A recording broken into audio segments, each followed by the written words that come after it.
बंद घर मिलिला बाप झीओं मृतदेह तेबे सब किछि ठीक ठाक चलीथिला। हेले एमिति कौन घटिथिला जे बाप नेले चरम निष्पत्ति निज जीवन नेवा सहित नेई गले झीओर जीवन। हाँ आज्ञा गोटे घरु बाप झीओं मृत शरीर ठाब करिछि पुलिस। प्रथम स्त्रीर मृत्यु परे किछि मास तले मृत पुलक विश्वाल द्वितीय विवाह करथिले। सबकिछि ठीक ठाक चलीथिला। हेले पुलक विश्वालଙ୍କ जीवन रे एमिति कौन घटिथिला जे जहाकु नै से सही पारि नथिले। द्वितीय स्त्री जाइथिला बाप घरकू आउ घरे रहिथिले पुलक विश्वाल आउ तांकर 5 वर्षर झियो। केही किछि जानिबा पूर्वरु प्रथमे झियोकू विषाक्त पदार्थ खुआई परे निजे झुली पड़िले पुलक। एपरी एक लोम टांकुरा और चांचल्यकर घटना नयागढ़ सहर देवोत्तर कॉलोनी लेन नंबर 4 रे घटिछि। मृत बाप झियो हेले पुलक विश्वाल और तांकर 5 वर्षर झियो पलक विश्वाल और परी। पत्नी और झियोंकु नै पुलक विश्वालଙ୍କ संसार बेस हस खुशी रे चलिथिला। मात्र 1 वर्ष पूर्वे अचानक प्रथम पत्नीଙ୍କ शारीरिक असुस्थता जोगो मृत्यु हो जाइथिला। परे पुलक जीवन में घोटी आसीथिला कला बादल। झीओ को नहीं किपरि बाकी जीवन काटिबे से चिंतार 3 मास पूर्वे द्वितीय विवाह करथिले। गत किछि दिन तले शांति कमिटी बैठक बसी कुनी झीओ परीर भरण पोषण पई निष्पत्ति होइथिला। एहा मध्यरे पुलक विश्वाल विवाह मध्य करथिले।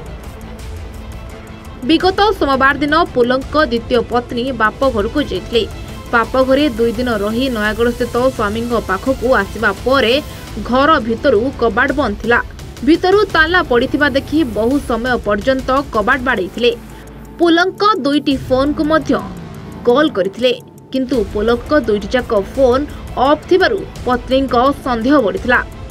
परे संदेह हेबारु पुलिस को खबर देथिले पुलक द्वितीय स्त्री। स्थानीय मजिस्ट्रेट उपस्थित नयागढ़ टाउन थाना पुलिस विलंबित राति पहुंची घरर ताला भांगी घर पशिथिले। घर भितरे पुलक मृतदेह झुलंता अवस्था थिबा बेले 5 वर्षर झियो परीर मृतदेह बेड उपरे पड़ी रहिथिबा पुलिस देखिबा को पाइथिला। कुनी झियो परी को कौनसी विषाक्त खाद्य देबा परे पुलक आत्महत्या करथिबा नै पुलिस अनुमान करुथबा बेले सबु दिगकु नै तदंत जारी रहिछि। एसहित साइंटिफिक टीम पहुंची तदंत करबा परे परिवार लोकंक उपस्थित रे सब व्यवच्छेद पई पठा जायछि। तेबे एपरि चरम निष्पत्ति नेबा पछरे कारण कोन ताहा जानिबाकू तदंत आरंभ करिछि नयागढ़ पुलिस। पुलिस पलक द्वितीय पत्नी और तांको परिवार लोकंकू पचराउचरा करथबा बेले आत्महत्या पछर सेपरि कोनोसी ठोस कारण बाहर करि पारिनी। तेबे सब किछि ठीक ठाक चलिथिबा बेले जड़े व्यक्ति केबे भी निज झियो को मारी निजे आत्महत्या करिबा परी पदक्षेप ग्रहण करिबो बोली सहजरे ग्रहण करि हेउनी। गतकाली राति रे दीपक स्वाई आसिकी थाना रे जणैथिले जे घर खोलु नाही भिणईकर आउ फोन उठौ नांती। ए संक्रांत रे गुटे हमरो स्टेशन डायरी हेतिला। आईएसी आउ एग्जीक्यूटिव मजिस्ट्रेट तहसीलदार आसीथिले एवं लोकंग साकिंग उपस्थित रे एडा ब्रेक ओपन करिकी कबाट देखा जाइतला।